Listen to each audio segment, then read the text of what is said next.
Well, greetings everyone, and welcome to a very special online event today. It's called Explore Your Current Life Lesson with Tarot and Astrology, how the cards and stars can illuminate your soul's journey and purpose. My name is Stephen Dinan. I'm the founder and president of the Shift Network. And one of the things I love is looking at how different systems can complement each other and activate new potentials. And so we're going to explore this interface between tarot and astrology with a really unique teacher. Her name is Debra Silverman. She's an astrologer, she's a psychotherapist, author, and creator of Applied Astrology. And I think we're going to be in for a real treat today. And if you like what we're doing, we're going to you have a chance to go much further with a brand new course with Debra called Astrology Meets Tarot. And we'll share more about that towards the end of the hour. So with that said, Debra, welcome back to the Shift Network. Thank you, thank you, thank you.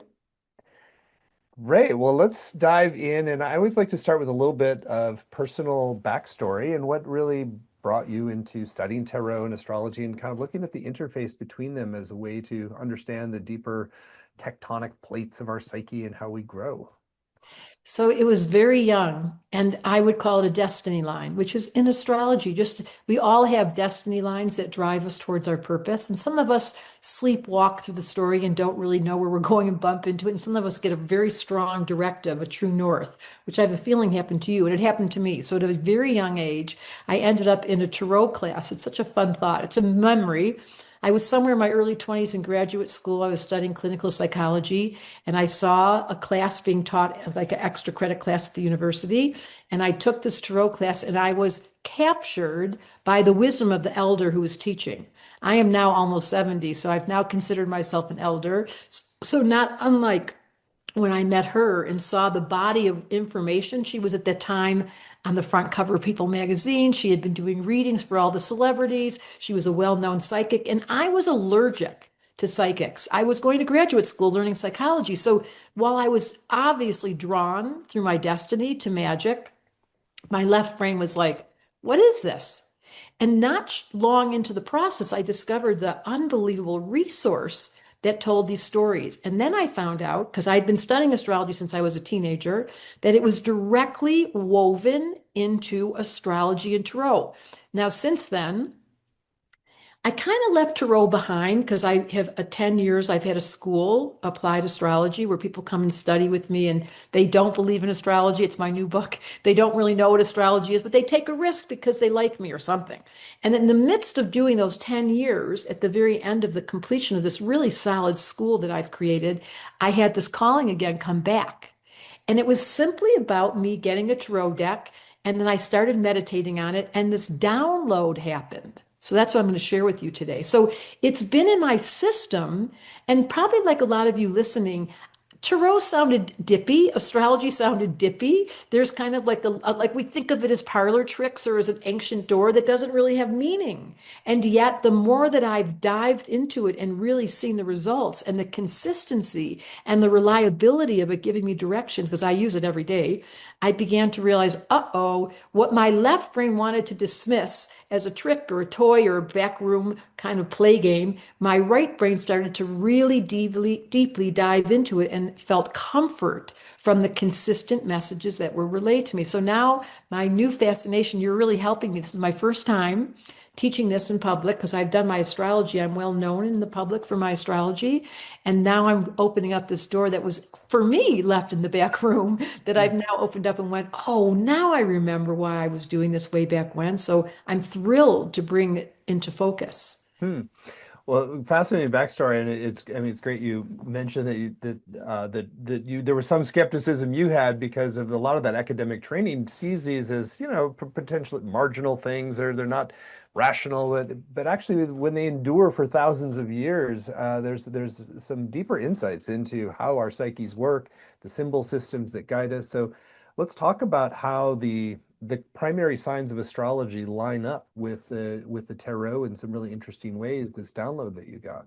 So there's 22 major arcana. There's two decks of cards essentially. There's 22 cards and there's 54 that are regular playing cards. No one knows this. The tarot deck originally was a mystical door, and then it turned into playing cards with with clubs and what is it, pentacle? I switch them around. In the regular playing cards, we have hearts and diamonds and clubs And and spades. and spades. And in the tarot deck, those are the four elements. So Hmm. they were in four different versions of categories, and those cards were left behind as play cards. The top 22 were not included. They're called the major arcana. And those 22 cards, get ready, 12 of them are the 12 signs of astrology, and 10 of them are the planets. But the crazy part is the tarot deck was found in the 15th century, and the last three planets, Neptune, Uranus, and Pluto, weren't found until 1780, 1890, 1930. So they left exactly enough cards. I look at his face. I love that. They That's left. wild. Yeah. It's wild. So there was an intelligence, just like astrology. This is when we have to suspend our left brain because it makes no sense. And they left the exact amount of cards. So when they started claiming they found an extra planet, I was like, excuse me, the tarot deck did not leave an extra card out. We're going to have a honoring of this ancient system. And it truly is 12 signs, or 12 of the cards in the 22 major arcana, and 10 are planets. And they tell an evolutionary arc of consciousness. And when you hear it, this is what we doing in our class, it's like all of a sudden the lights came on. It was downloaded. I hate that word, but it's true. It just sounds so woo-woo because I try not to be woo-woo, but I am woo-woo. My kid said that one day. I was like, I don't really think I like woo-woo. And they said to me, excuse me, Mom, you're an astrologer. You are woo-woo. But astrology is science. It's hard science, in my theory, based on astronomy. And these cards are representing the arc of consciousness, starting with the Fool, which we'll talk about in a moment, the innocence of the fool jumping onto this planet. What were we thinking? And then the very last card is the world, saying you've been through this whole experience and did you learn your lessons? And part of my gift as an astrologer, and now using the tarot, is to ask the question, what did your soul sign up for? Like, it's very clear that mine was a mystical, magical tour. And I came in feeling a little strange from a young age. Like, why did I always have these intuitions? Or I had this fascination? Or I became really committed to astrology when I was in graduate school. They thought I was nuts, but I never gave up my fascination with my right brain, the feminine side. And my left brain has now given me a lot of content, hard evidence to say that this is magic. So there's 22 major arcana, and that's what we're going to cover in the class. Hmm. That's true. This is fascinating. I'm looking forward to going deeper into this. So, how does this sort of the synchronistic aspect fit into this? Because astrology is really much more chronological, based upon planetary positions, progression of time, whereas tarot is a lot about like synchronistically drawing forth an archetypal image that sort of speaks to a moment. So, I'm curious how that interface Exactly. happens. So Carl Jung, which was a deep entrance of his life's work, was synchronicity. And I don't know if you know this, but he was an astrologer.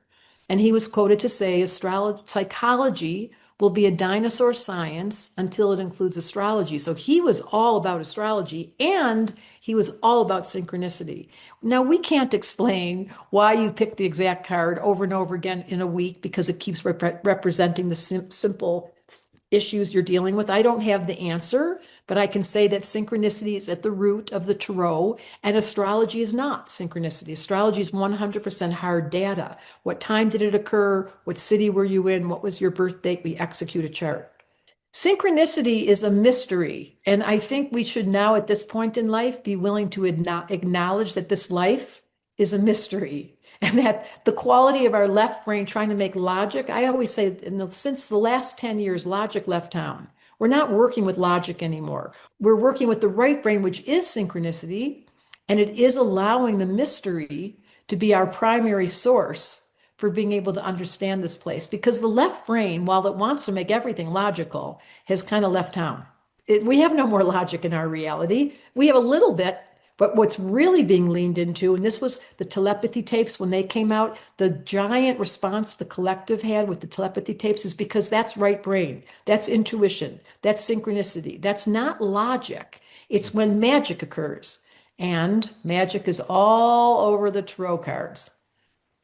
Well, I know you've got some slides too, so we can take this as a visual tour to kind of understand some of this progression of archetypes in our soul's journey through the lens of these two systems working together. So do you want to dive into that now? Yes, and it's so funny you asked because magic was the last word, and magic's going to be the number one card that we open up to. So yes, if we can see just the whole slideshow, the first how the cards show up is the very first card I mentioned earlier. We're going to see this the slide coming up. Okay, here we go. So the first card in the tarot deck is a zero card, and it represents the planet Uranus, and it's the Fool. And here's the storyline. Ready? Why would someone come into a planet with those crazy parents you had without having any idea where you were going to land, no idea what you were going to do, have no job description, have no sense of what, like, this is a very innocent, youthful child. And this is where how everything begins. We're innocent, we're a fool. It's the planet Uranus in our system, but you don't need to know any of that. It's simply the innocence that enters this experience as a human with total, complete, radical trust. Because look at him. He's jumping off a cliff. He has absolute faith that he'll land where he's supposed to land. And then the very first spot that he lands on, to your what we just talked about, is the magician. And if you look closely at that card, I don't know if you can bring it up, Alyssa, on the magician's desk, this is the number one card of the whole deck.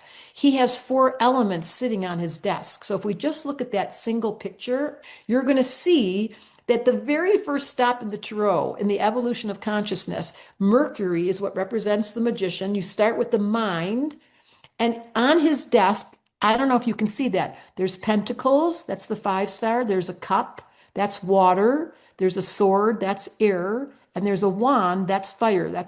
So those four elements, and he's representing that in order to play the game called life, the first thing you have to understand, because he's Mercury, he has this thing over his head. In astrology, Mercury is the mind. And this is really the essence of why we study.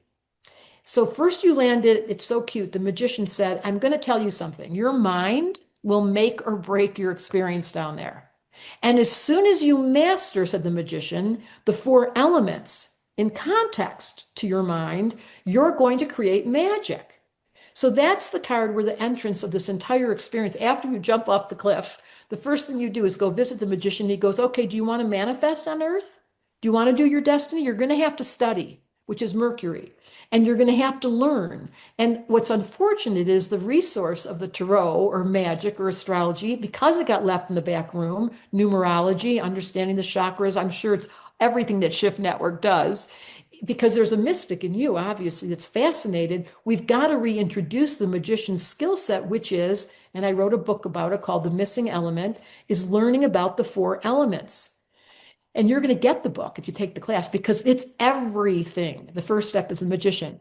Then the next card, I love this. The magician talks and studies and learns and goes to shift classes and takes all these different libraries and reads everything and continually takes podcasts. And the mind can go eat. I always think of it as Pac-Man.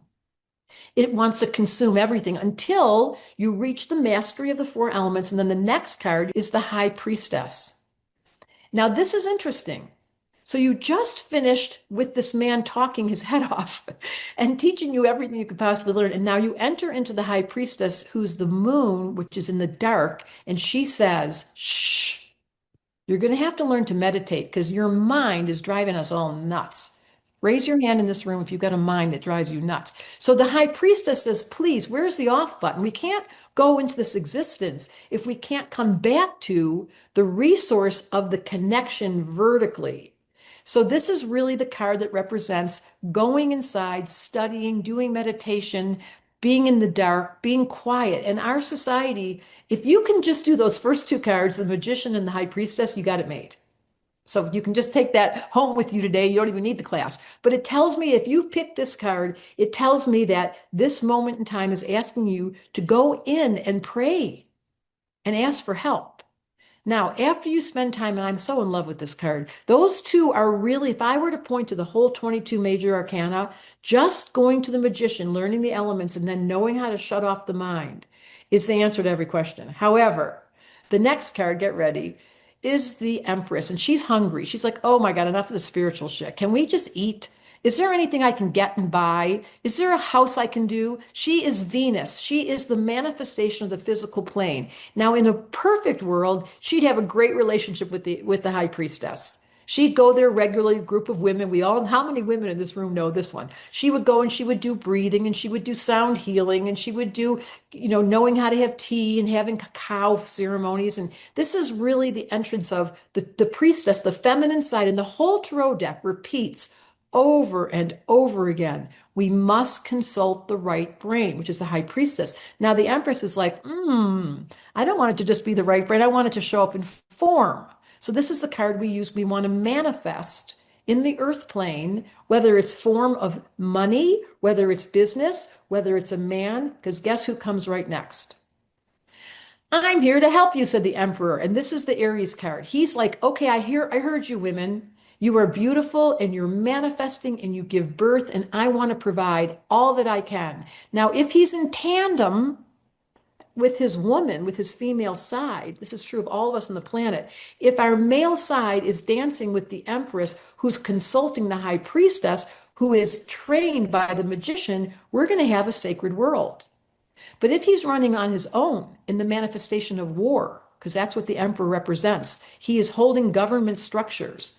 And he is ultimately, at this point, he's in service to the empress. So this is a great entrance. The emperor is looking for the empress, and then comes the next card. This is really funny. The Taurus card. Now we're into the absolute structure of this existence. And we have to have teachers like you and I. Today, when I picked a card for our class today, I picked this card. And that's what the Hierophant does. He provides structures and he gives you rules. He tells you how to do things. He's Taurus. And he represents, whether it's the rabbi or it's the priest or it's the head of an order, it's the part of the government that says you are required to follow these rules to play on earth. So he's very solid and very stable. So if you're feeling scattered, you're going to learn about this. If you don't feel like money's come to you easily, if you've lost everything all the time and you're feeling unorganized, you would pull this card, and the Hierophant represents that very, in every church and every synagogue and every temple, they repeat the same prayers every day. They have a very repetitive, Taurian, consistent. You have to have a driver's license and you have to have a birth certificate. You have to have a passport. These are the hard parts of life that create structure, stability, and our requirements. Now, after all of that, the next card, I'm only going to go a little further because I don't want to give them all. Now we get to fall in love. Now, here's where the danger comes. But look at this card. She's looking up at the archangel, and the man is looking at her. So once again, this is the card where the feminine is connected to the high priestess. And this is for men and women, if your internal world is in true devotion, then the male side, then provides and gives her what she's dreaming of, what she's requesting, and he's in service to her. This is the card of the decision maker. Am I committed to the sacred, to the spiritual world, or have I been distracted by the physical world, which was the Hierophant? So there's a dance here. This is the lovers, it's Gemini. It's the combination of both worlds, which is so hard for us. There's so many people listening to this who are all into the spiritual woo-woo. And then there's so many people that aren't listening to us who are all into the material world. They would never be listening to a tarot class about astrology because they've deemed it useless. And this is the lovers is, do you have equal value to the spiritual and the practical? And this is really where the marriage happens, the lovers, and it creates a lot of juice. This card is like, your heart's beating, you're falling in love, you can't wait to have the first kiss, you're finally going to get somebody and it's a very energetic card, but it's ultimately tells me that you've got some decisions to make. Now, I'm going to stop here just to whet your appetite. I don't want to keep going. I just wanted to say the evolution then from the lovers, it goes all the way, believe it or not, to the hermit who says, oh my God, I was just kidding. Takes the time out because that was a lot. And then it goes all the way to the hangman that goes, oh God, I was just kidding. And now look where I am. And then there's the death card, which talks about the letting go of the ego and the evolution and the arc that evolves through the 22 cards, each knowing what each one represents. Like to know the lovers, to know that your love this life has got to include the sacred, that there has to be every day a prayer. That brings us back to the high priestess. So essentially, the cards go through an arc and they end up at one point, the devil shows up. It's just a good story. It's like the storyline of Campbell, that the descent into the dark and then the arising up back into the light is the story of every single human's life. And everything goes through cycles. And what the cards and astrology do is help us understand the cycle we're in.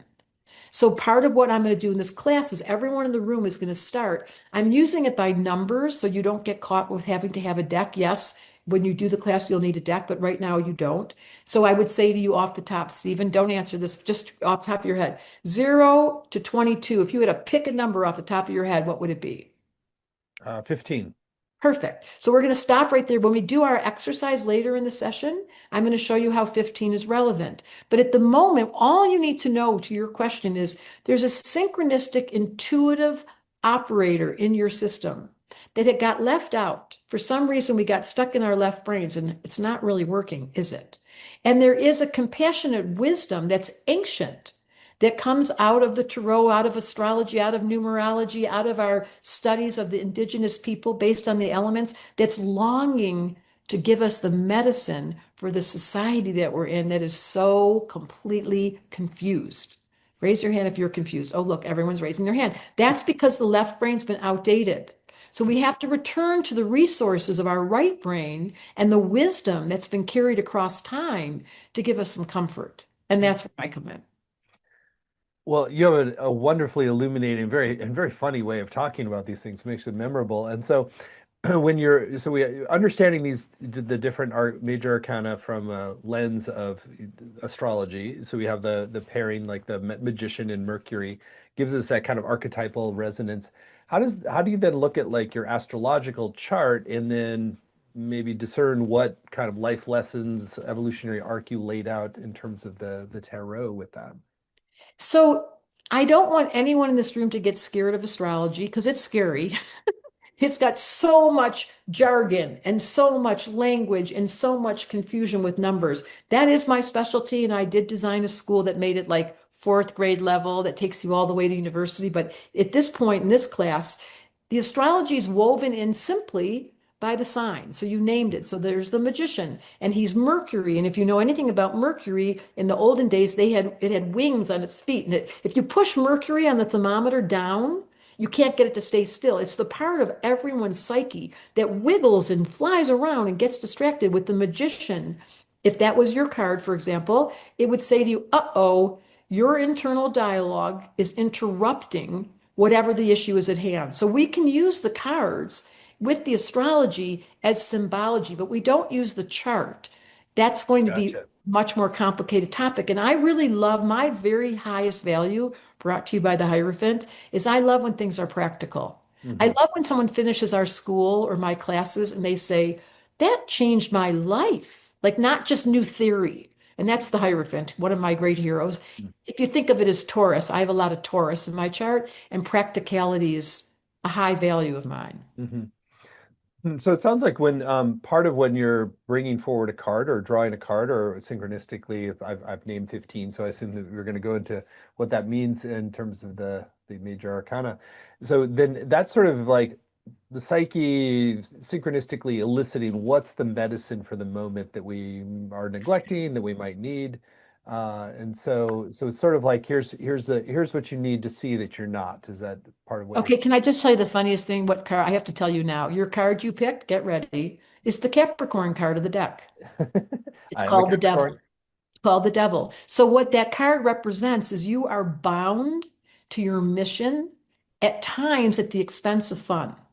So the devil backwards spells lived. It just means an old soul who's really been through this existence because no one that's lived many lifetimes didn't get tempted by having to find moderation, which is what the devil's trying to teach us. Capricorn's like, look, stay the course, do your job, don't get complaint. Stay. So your workaholic part of you, you can't relate to this, can you, Stephen? Your very driven, focused part of you came into the cards and it's describing your purpose. It's describing your essence, Mr. Capricorn. And the high road and the low road is what we're going to look at of each card. The low road of the devil, brought to us by a not very friendly name, is being bound. And if you look at the card, I wonder, Alyssa, if you can bring up 15, that he is chained.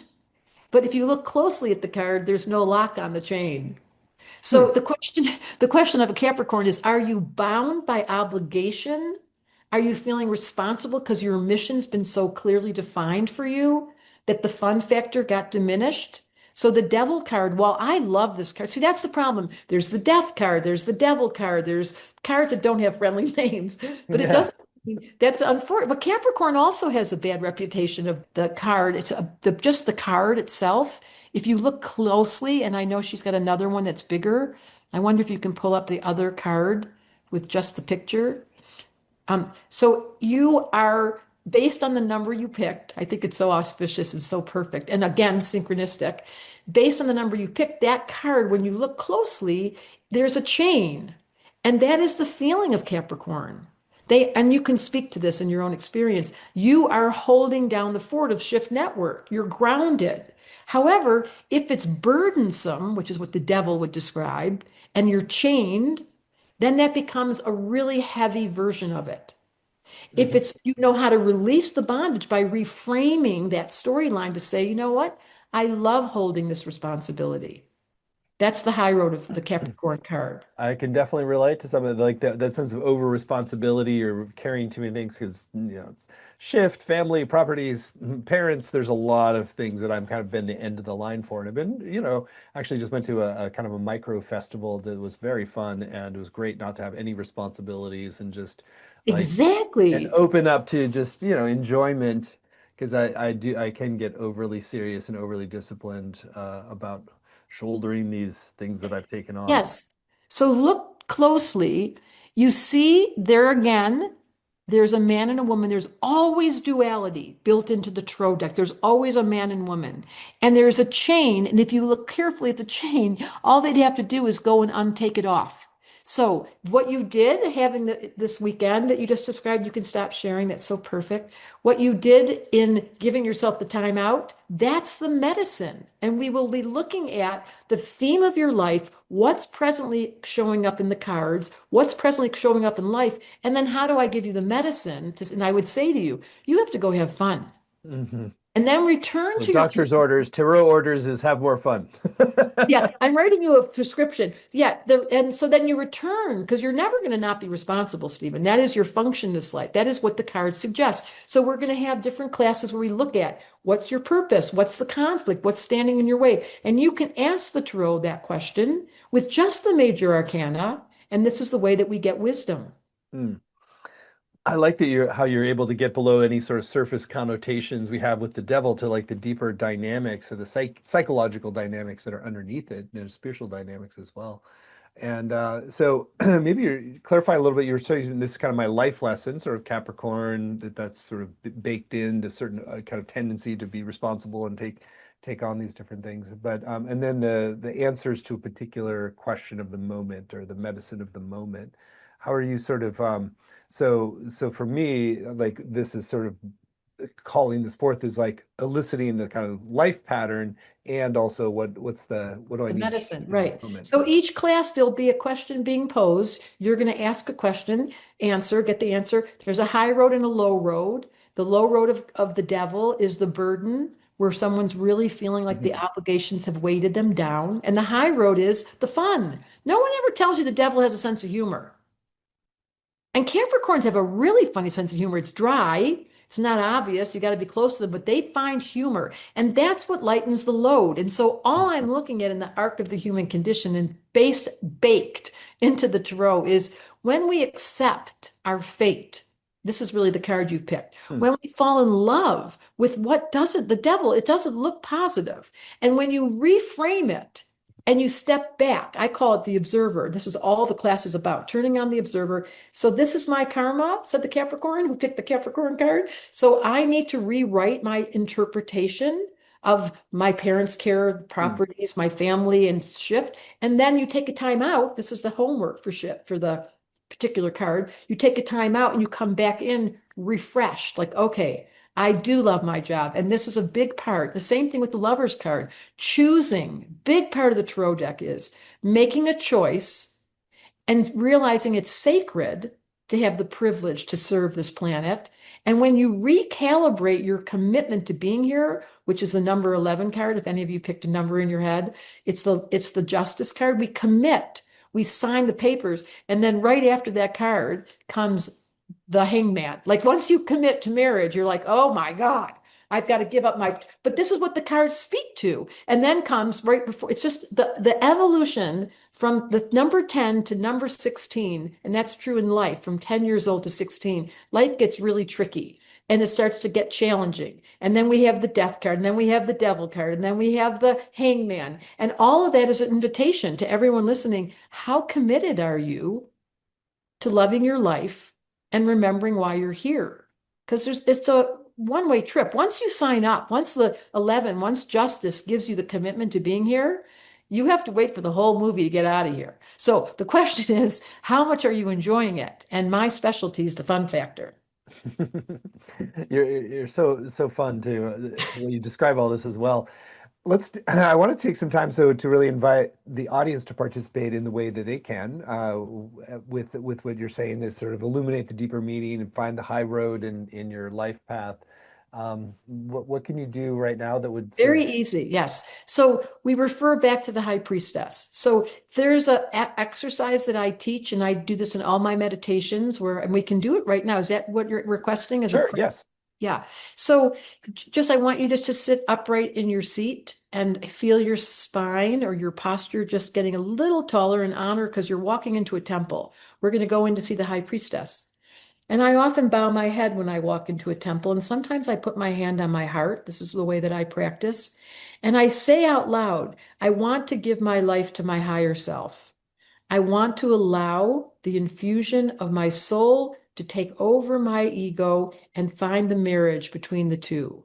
This is, in fact, the Lover's card. Let the male and female in me find peace and find the ability to resource through the wisdom of the high priestess. And so, in your imagination, you can imagine bowing your head. You can imagine being in the presence of higher beings right now. This is the gift of being in cyberspace. We can conjure up a world. Slow down time, take a couple deep breaths in your own rhythm. Allow the sounds in the room or the silence to become part of your awareness. And you can ask, what is the lesson right now that I'm learning about? Now, first, you can leave the cards behind and let the high priestess, if she's willing to whisper in your ear, take a moment. What is the edge? What am I learning about right now? What is it that I'm supposed to be dealing with in this very phase of my life? What should I be learning about? And just take a moment and listen.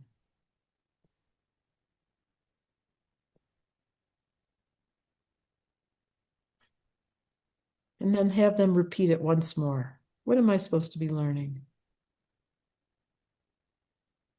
And then just make an agreement with your higher self, with the high priestess, that you're going to keep your attention on a daily basis, if possible, to be available, to be open, to be receptive to the source of your higher self, of your angels, your guides, your ancestors, to be in the presence with your deep breath, with your head bowed, your hand on your chest. Always waiting in the wings are your angels, wanting nothing more than to give you direction, no judgment, no pressure, just a small insight, what you're supposed to be learning right now. And then just slowly open up your eyes and come on back to this world. I find that the high priestess and your angels are waiting for you all the time. Can we ask you what they told you? enjoyment? Exactly. And that's the medicine for the card. So once we get that and we dance with the cards, we couple it with the cards, it becomes a weaving of the wisdom of the cards, the direct experience of you and the high priestess. And each week when we do this, you get to know a part of yourself like enjoyment. And there are a couple cards, there's a couple really fun cards in the deck that are built for enjoyment. There's a lot of hardship in the deck. Welcome to planet Earth. But at the bottom of the story, as we get to the finish line, there is a continual evolution. This is the whole point of it. The evolution starts off with difficulty, and if there's listening, like you just did, and you heard the word enjoyment, and you began to use that as a reference to inform your decision making, you're in sync with the high priestess. And that's the value of the tarot deck. And I use it every day. It's kind of like, and sometimes it scares me, to be perfectly honest, because something radical just happened in my world over the last month, and I kept pulling the Tower card. which is the card that represents. Wow. It's like, stop pulling this card. And then I realized it was true. So the good news is what the tarot gives us in the radical faith of the innocence of the fool is it gives us the courage to know whatever the human's condition, whatever's going on in your life right now, I promise you it is all part of the polishing process of your soul. Hmm. And when you begin to enter this conversation, and you're going to meet my friend Ash Ruiz, who's going to speak to us about Human Beautiful, no matter what is happening in your world, I promise you, you are on an evolutionary track. And if you get in sync with the bigger picture, starting with the tarot, using astrology, changing your language to understand the positive energy of this entire exercise, even though it can be very painful, it changes you and it gives you a feeling of being supported. And that's my goal. Hmm. I love your perspective, and it feels very holistic. One of the things I just want to dive a little more into is is some of these darker, more challenging archetypes that are prevalent, and how that actually points to the transmutation. Because a lot of times in our kind of new paradigm circles, we can get very lofty, and I include myself, and focusing on the future and our higher potentials, but neglect some of those really difficult initiations to put us through, that whatever was propelling you to keep getting the tower probably wasn't always like an easy thing, you know? And It so, was not, yes, you're right. so it seems like that's part of the value of this, is that you're really learning to see those hardships of life with different eyes too. When you finish studying the whole arc, which I've just given you a small taste, you begin to see that everything goes in cycles.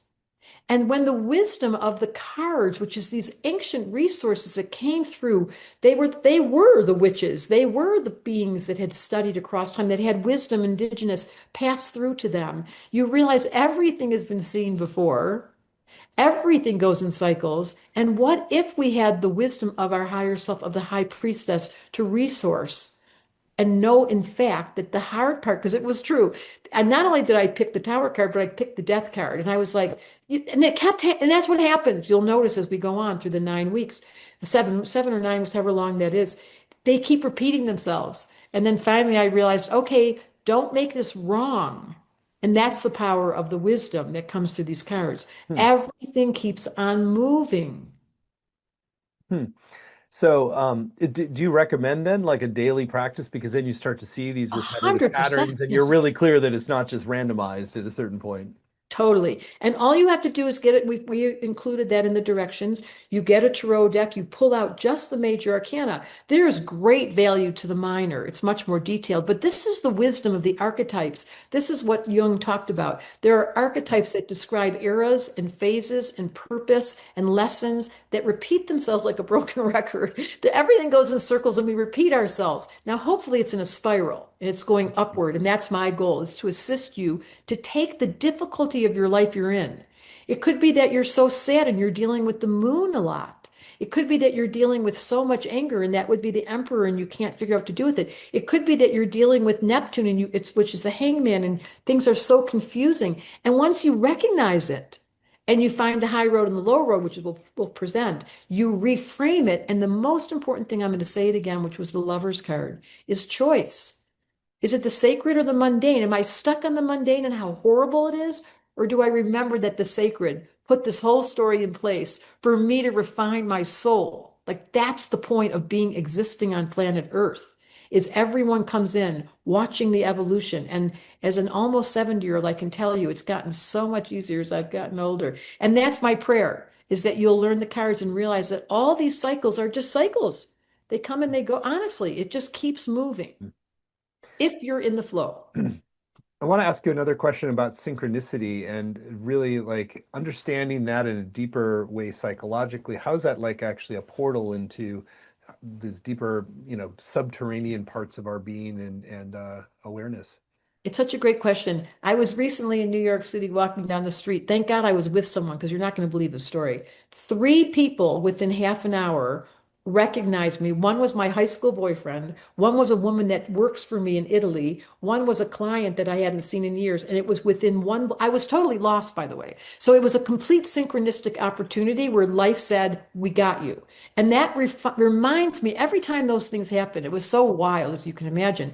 Synchronicity is a clue that you're being utilized by the high priestess, by your higher self, to move through life with the indicators. When you look at your watch, it's 11:11, or you look at your watch and you see it's 3:33, or it's 4. Those are clues that your awareness at the right brain faculty has enough intuition to be guided by the angels. People Mhm. are all longing to feel like they're here for a reason. You are.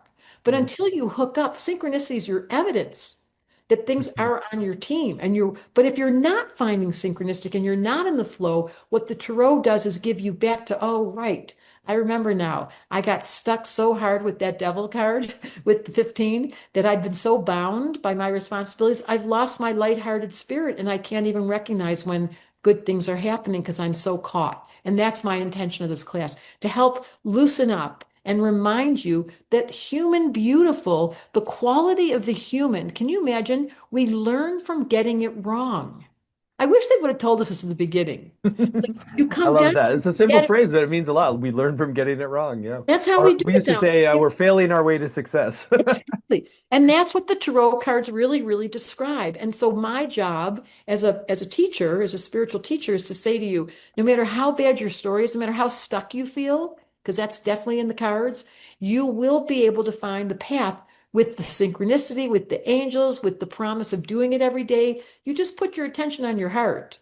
And I mean, I sound so Pollyanna, but I am, because the magic has taken over my life now. Thank you, Mr. Magician. I have learned from you the four elements. I'm on your team. Well, you clearly have integrated the magician and the communication that goes with that. I mean, it's amazing how your mind works. So let's talk more explicitly about your upcoming course, which I think is an amazing opportunity to learn from you, to really integrate these symbol systems in a way that helps us illuminate our own life path, our meaning-filled existence in a whole deeper way. So we're really blessed that Deborah's agreed to teach this course for Shift. It's the first that really blends these two worlds. So it's called Astrology Meets Tarot. Unlock the zodiac and the major arcana to navigate life cycles with planetary and archetypal wisdom.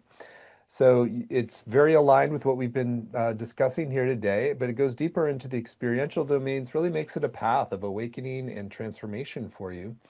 You can find it at the URL astrologytarotcourse.com, astrologytarotcourse.com.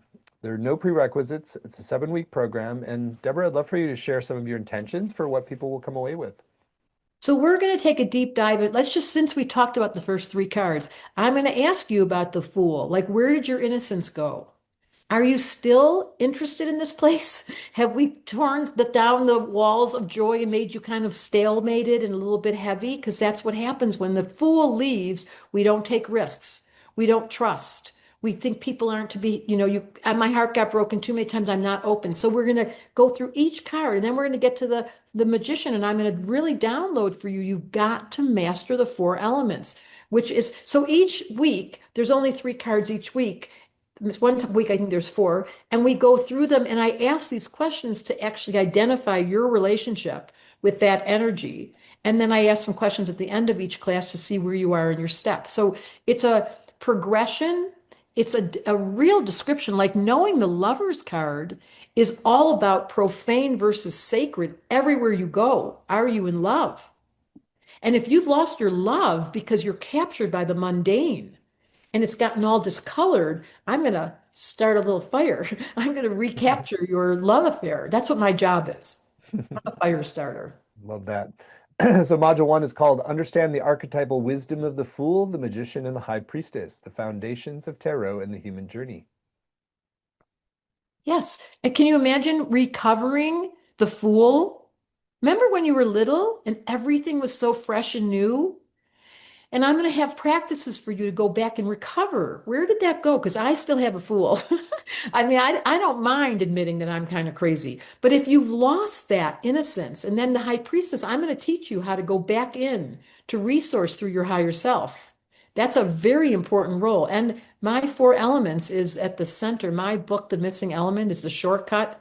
If you just figured, and there's a test that comes with it in the second card, the magician. What element are you missing? So we're going to make it personal and we're going to go philosophical with those 12, the 12 signs and the 10 planets. They're like my best friends. I'm introducing you to my best friends.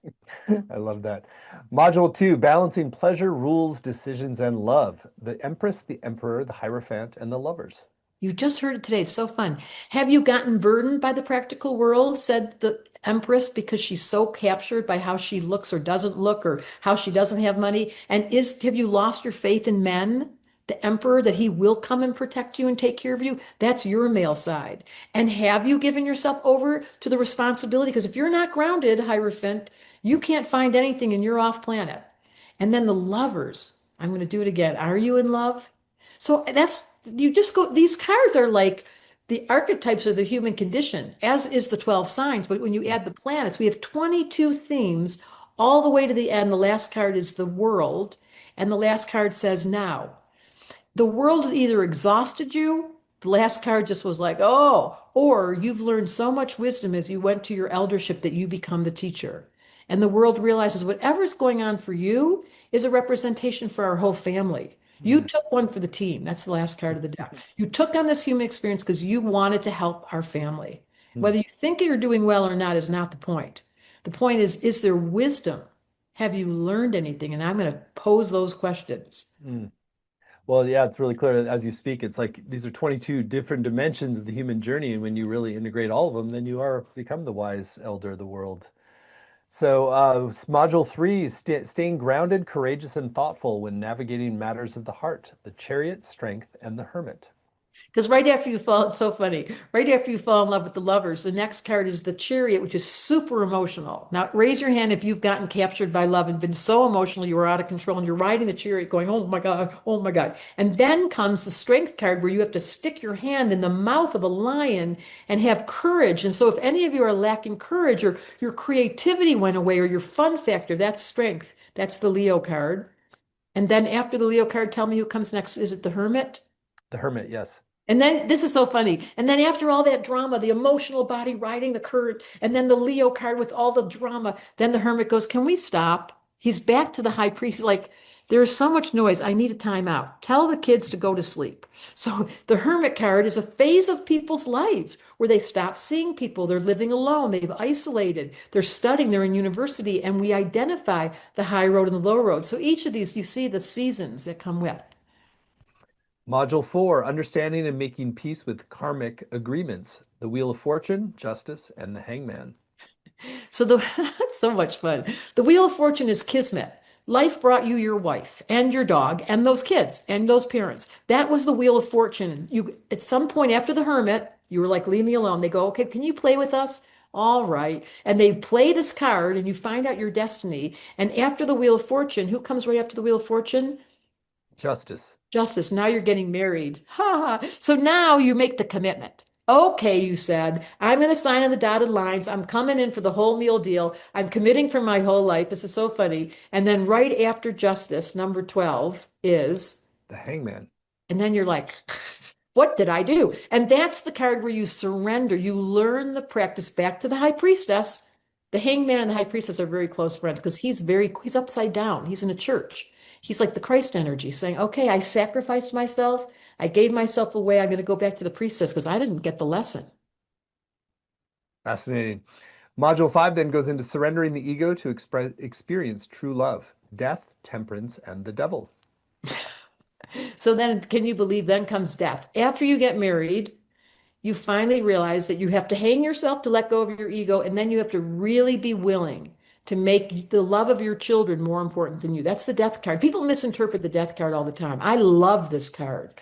It's letting go for real. And then comes temperance, then comes the fun factor. After it's so funny that after each heavy card comes a fun one. Temperance is like, I've learned how to mix the pain body, this is what the poem will be about today, with the joy and not have a preference for either side. That's the temperance card.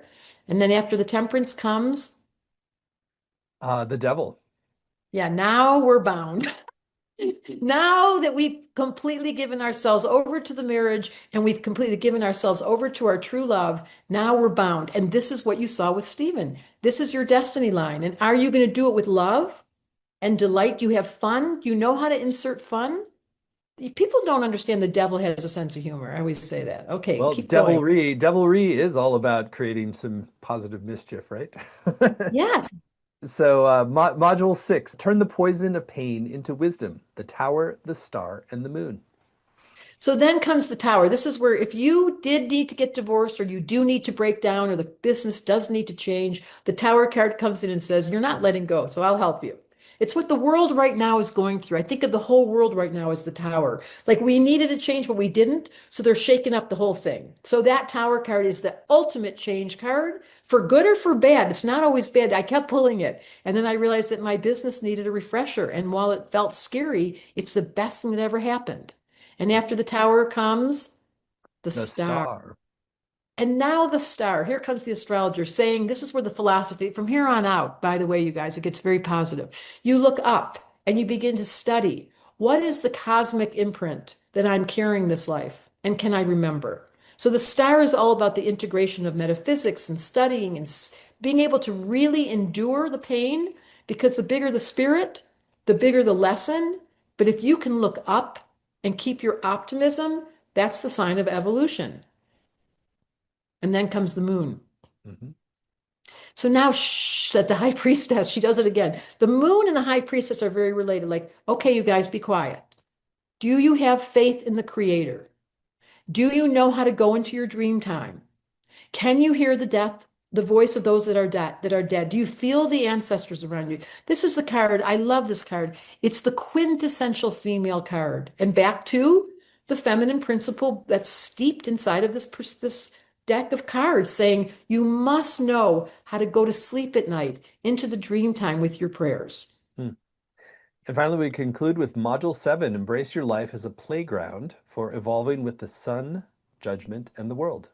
And then you need the sun, Mr. Stephen. The sun is the funnest card in the deck. Like, oh my God, we're having so much fun. The sun is out, the kids on the horse riding without any reins. They're feeling so free. And now we're doing interdependence between spirit and the self, and the higher self came in. And that's what the class is about. I'm going to invoke the relationship with your higher self as a resource through the high priestess. And then the sun comes, it's the best card. And then the last two cards are so interesting to me. First comes Judgment, which is a picture of these people coming out of a cemetery. It's an old image. It's like Jesus comes and they rise from the dead, and we get to see who actually did the right thing because they were putting their attention on their heart, on the spiritual and not the mundane. So that's a make it or break it card. And then the very last card is the world, where don't you dare forget you're taking one for the team.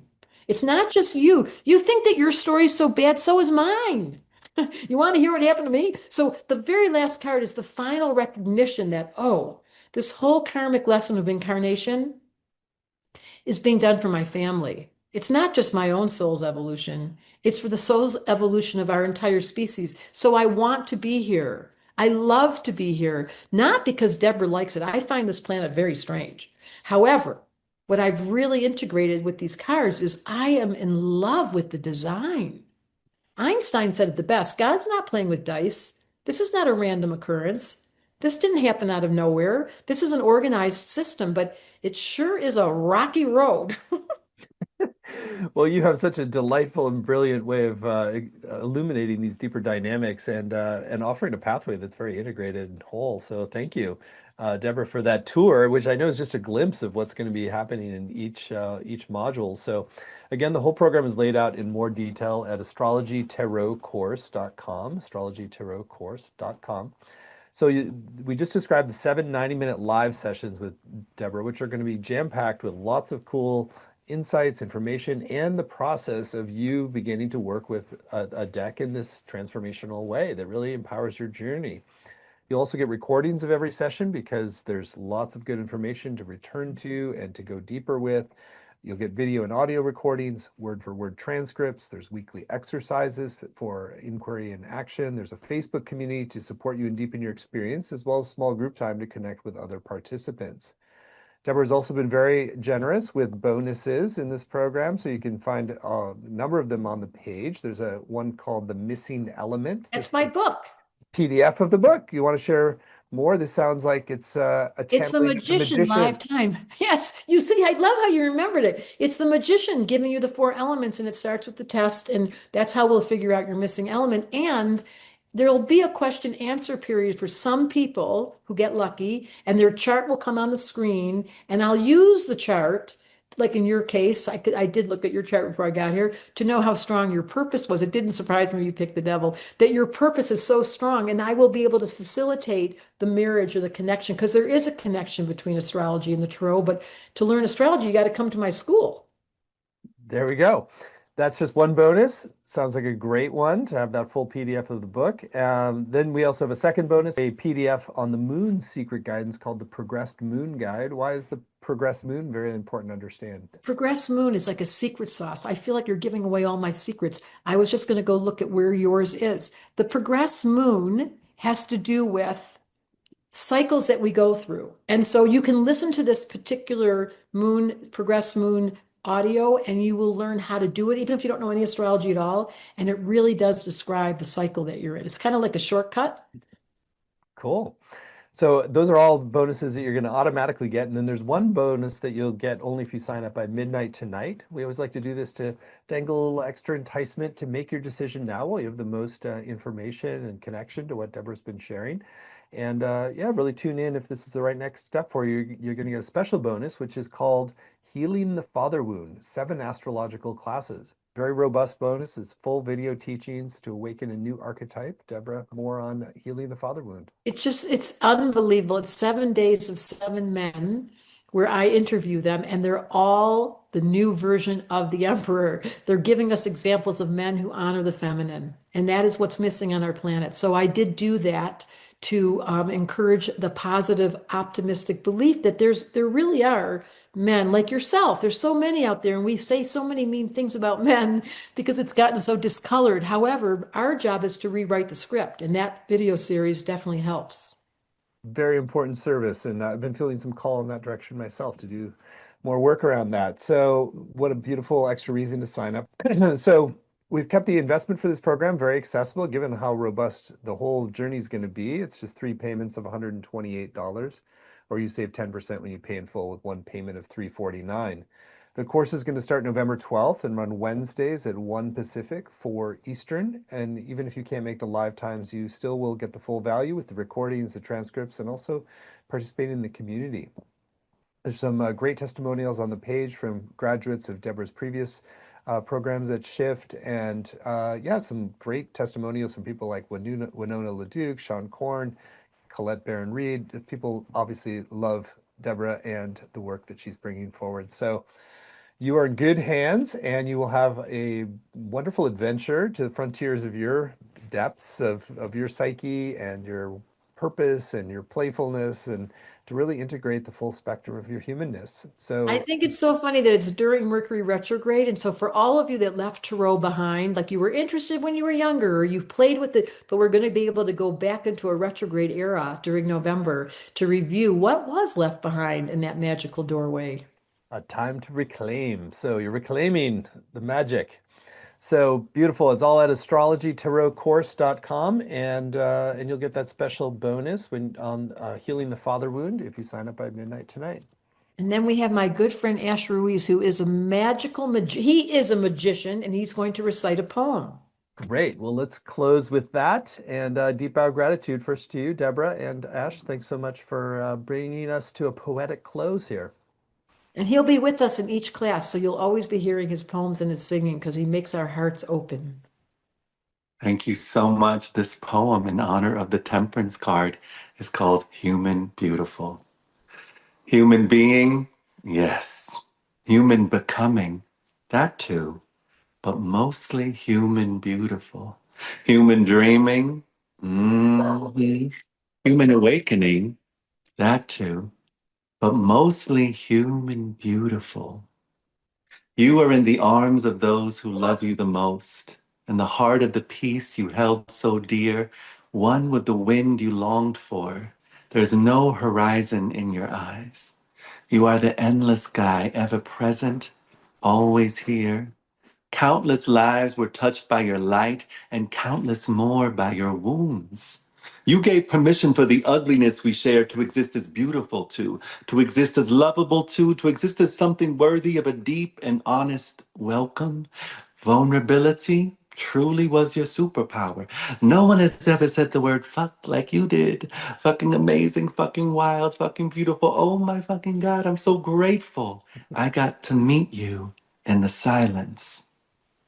That's the kind of meeting space no one can ever truly leave.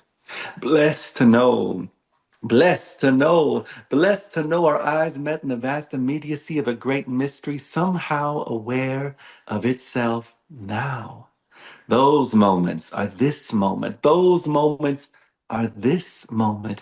And still the heart breaks at the thought that maybe for a moment you believe the rumor about anything, anywhere being unacceptable or not enough. Oh, we've all been there.